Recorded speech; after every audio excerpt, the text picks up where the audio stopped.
मुख्यमंत्री डॉक्टर मोहन यादव वन्य जीव संरक्षण सप्ताह का शुभारंभ करने के लिए यहां पहुंचे हुए थे। वन विहार की तस्वीरें आप देख रहे थे और मानव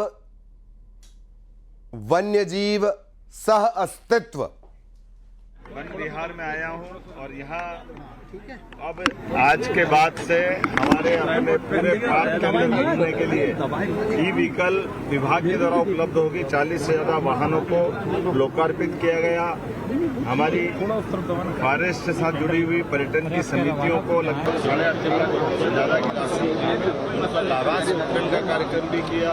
विभाग के अलग अलग उत्कृष्ट कार्य करने वाले सभी स्तर के अधिकारियों को भी जो विभाग की नीति है उस नीति के हिसाब से 50,000 की राशि देकर के उनको भी पुरस्कृत करते हुए कार्य की दक्षता को बढ़ावा देने का प्रयास किया गया। तो मैं अपनी ओर से इस वन्य जीव सप्ताह के माध्यम से जो विभिन्न गतिविधि संचालित की जा रही है उसकी शुभकामना भी देता हूं और फॉरेस्ट डिपार्टमेंट धीरे धीरे आगे बढ़ते हुए सभी क्षेत्रों में काम कर रहा है, इसकी बधाई भी देना चाहूंगा।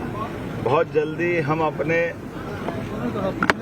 प्रदेश के अंदर मां नर्मदा के मूल धारा में और मां नर्मदा की सहायक तवा नदी में भी मगर जाकर छोड़ने वाले हैं। ये हमारे लिए मां नर्मदा की सवारी का उनके आवास में, उनके परिवेश में हमारी वन जीवों के प्रति जो जल जीवों को बढ़ावा देने की नीति है उसी का परिलक्षण है। जब प्रदेश के अंदर चीता अपना परिवार बढ़ा रहा है, गिद्ध सफल हो रहे हैं, लेपर्ड हमारे प्रदेश में अच्छी संख्या में आकर देश में नंबर 1 की स्थिति में जा रहा है, तो सभी क्षेत्रों में समान रूप से वन जीवों की चिंता करना और थल में, जल में, नभ में सभी प्रकार के जीवों की चिंता करने के लिए सरकार प्रतिबद्ध है। मेरी अपनी ओर से सबको शुभकामना, बधाई।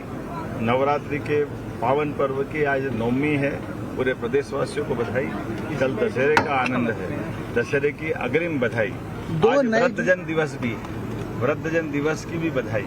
और जैसा हमने कहा कि हमारे सारे क्षेत्रों में धीरे धीरे करके रेस्क्यू सेंटर और जू बढ़ाने की हमारी पॉलिसी, उसी के आधार पर जब ग्वालियर में जू है, इंदौर में जू है, भोपाल में ये वन विहार हमारा वन्य प्राणियों को देखने का अच्छा स्थान है, ऐसे करके बड़े बड़े केंद्रों पर धीरे धीरे करके हम सब दूर इस स्थान को आगे बढ़ा रहे हैं। इसी सिलसिले में जबलपुर और उज्जैन में भी जू खोलने वाले हैं।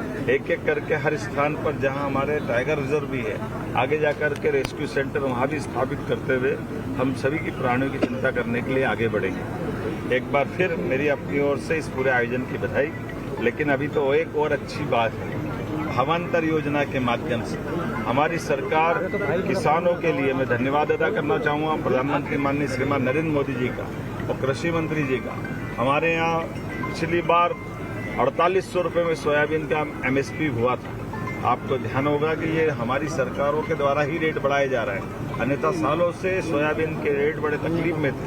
इस साल फिर 500 रुपये बढ़ा करके 4800 के बजाय 5328 रुपये का MSP डिसाइड हुआ है। और ऐसे में हमारी सरकार ने तय किया है कि किसानों को उनका दाम दिला के रहेंगे। तो 5328 रुपये के लिए हमने अपने सारे कलेक्टरों से कहा है कि अपने अपने जिले के अंदर मंडियों के भाव ठीक से मिले। और ऐसे में भी कोई कारण से किसान को वहाँ अगर 5000 मिलते हैं, 4600, 4500, 4700, तो भावांतर के आधार पर जो किसान 3 तारीख से पंजीयन कराएंगे, पहले 10 से कराने वाले थे, अब हमने उसको और रिडिजाइन किया प्रोग्राम को। अब 3 अक्टूबर से किसान भावांतरण में जिनको अपने उपार्जन का लाभ लेना है या MSP का लाभ लेना है, उसकी दृष्टि से हमने 3 तारीख से पंजीयन प्रारंभ कर दिया है और 24 तारीख से वो मंडी में जाकर अपना माल बेचे। शेष अंतर की राशि सरकार उनको तुरंत अतिशीघ्र पहुंचाई। और मुझे इस बात का आनंद है कि प्रदेश भर में उत्साह और उमंग का वातावरण है। हर स्थान पर मैं जहां जा रहा हूं, भावांतर से जुड़े हुए सारे किसान धन्यवाद अदा करने आ रहे हैं। और ये भावांतर का लाभ भी ऐसा ही है, फसल अपनी मंडी में नॉर्मल बेच सकेंगे। किसान जहां उपार्जन चलता था, खरीदी चलती थी, वहाँ लंबी लंबी लाइन लगती थी, 1 दिन, 2 दिन, 3 दिन लाइन में बैठना पड़ता था, कई सारी असुविधाओं का सामना करना पड़ता था। सरकार सारा प्रबंधन कर दे, फिर भी तुलावटी से लेकर के कई मामलों में दिक्कत आती थी। FAQ से लगाकर कई सारी और चीजें भी रहती थी। ऐसे में सारी चीजों की परेशानी को ध्यान रखते हुए भवंतर योजना हमने लागू करके पूरे देश के अंदर ये हमारा आदर्श उदाहरण बना है। ये यद्यपि हमारे पूर्व कृषि मंत्री शिवराज सिंह जी चौहान और भारत सरकार के यशस्वी प्रधानमंत्री माननीय नरेंद्र मोदी जी के शासनकाल में ही 17-18 के आसपास ये योजना लागू की गई थी, लेकिन किसानों को लाभ दिलाने के लिए चूंकि बारिश ज्यादा हो रही है, ऐसे में किसानों को अपनी फसल का सही दाम मिले और ये जो 500 रुपये क्विंटल 4800 के बाद 5300 तक जो भाव पहुंचाया, हमारा प्रयास है कि उनके हक की राशि उनको मिले। इसलिए इस दिशा में भी हम काम करेंगे। आइए हम सब मिलकर के यशस्वी प्रधानमंत्री के नेतृत्व में मध्य प्रदेश को नंबर 1 का राज्य बनाए, कदम से कदम मिला के चले। पुनः अग्रिम दशहरे की शुभकामना बधाई।